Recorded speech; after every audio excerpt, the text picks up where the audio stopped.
Say you have run a gel without PCR and it shows a ladder of bands, lots of molecules sorted by size. But which band is the gene you care about, or the one protein you are chasing? A gel without PCR by itself cannot tell you. In this video, we meet the tools that can: blotting in its southern, northern, and western forms, and its plate-based cousin, ELISA. A gel without PCR is powerful but blunt. It separates everything in the sample by size, so you see many bands. But it does not tell you which one is your target. And sometimes you do not even want a gel. You just want a simple yes or no, or a number. Is this protein here, and how much of it? For that, we need a way to pick out one specific molecule from the crowd. Blotting solves this in two moves. First, copy the pattern of bands out of the soft gel and onto a sturdy membrane, like pressing a stamp. Second, wash that membrane with a probe, a molecule built to stick only to your target. Wherever the target is, the probe sticks, and a label on the probe makes the spot show up. Everything else stays blank. The transfer is the heart of it. The gel is laid against a membrane and the molecules are pulled across, either by soaking buffer up through the stack or by an electric current that drags them over. Either way, the bands land on the membrane in exactly the same pattern they had in the gel. The membrane is now a tough, permanent copy that you can handle and probe. Now the search. You bathe the membrane in the probe and give it time to find and bind its target. Then you wash carefully, so that only probe stuck to the real target stays behind. Finally, you reveal the label. A band appears exactly where your molecule sat on the gel and nowhere else. One molecule picked out of thousands.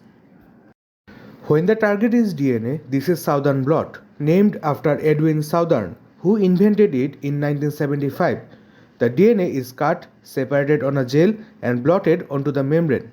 The probe is a short piece of DNA that matches the sequence you are hunting for. It pairs up with its match like two halves of a zip and marks the band. It is how you ask, is this exact sequence in the sample?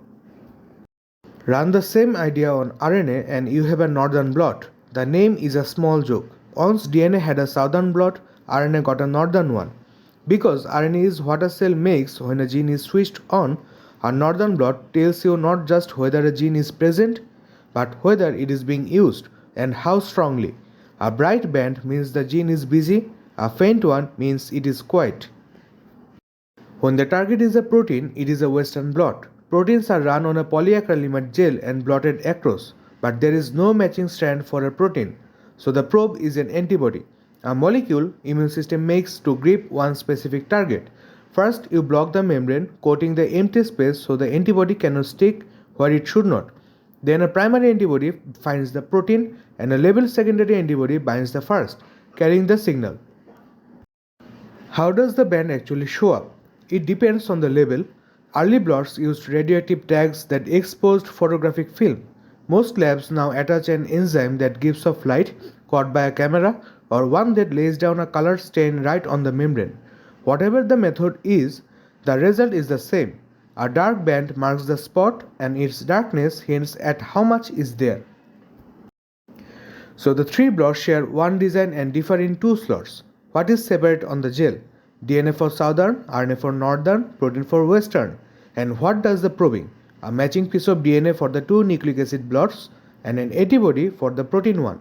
Learn the workflow once and you know all three. Antibodies are so good at finding one protein that we can skip the gel entirely.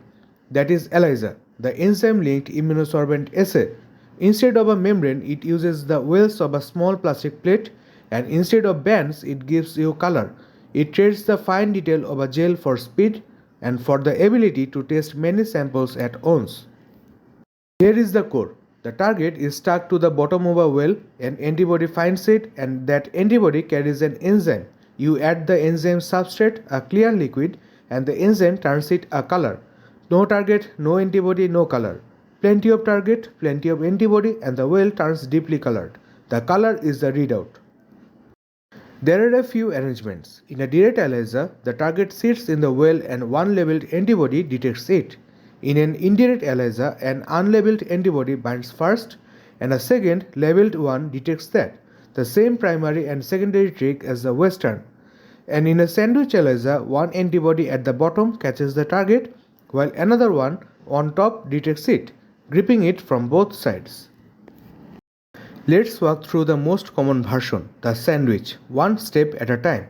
First, coat the bottom of the well with a capture antibody. Block the empty space so nothing sticks where it should not. Add your sample. The capture antibody grabs the antigen and holds it. Wash away everything that did not bind. Now add the detection antibody. It grips the antigen at a second spot and carries the enzyme, so the target is caught between just two antibodies. Wash again. Finally, add the substrate. The enzyme turns it a color, and the more antigen there was, the deeper that color. The beauty of ELISA is that it counts. More target means more enzyme, which means more color in proportion. A plate reader shines light through each well and measures exactly how much color there is. Run known amounts alongside, and you can turn that color into a real number. Not just is it there, but how much of it. These tools are everywhere. A southern blot can spot a disease-causing change in a gene. A northern blot shows which genes a cell is using. A western blot confirms that a specific protein is present, a classic confirmatory test. And ELISA, fast and quantitative, runs countless lab tests. The same antibody principle even drives the rapid strip test you use at home. So at a glance, to find one molecule in a crowd, you need a probe that binds only your target. For DNA and RNA, the probe is a matching strand, that is southern and northern blotting. For proteins, the probe is an antibody, that is the western blot. And without a gel, ELISA.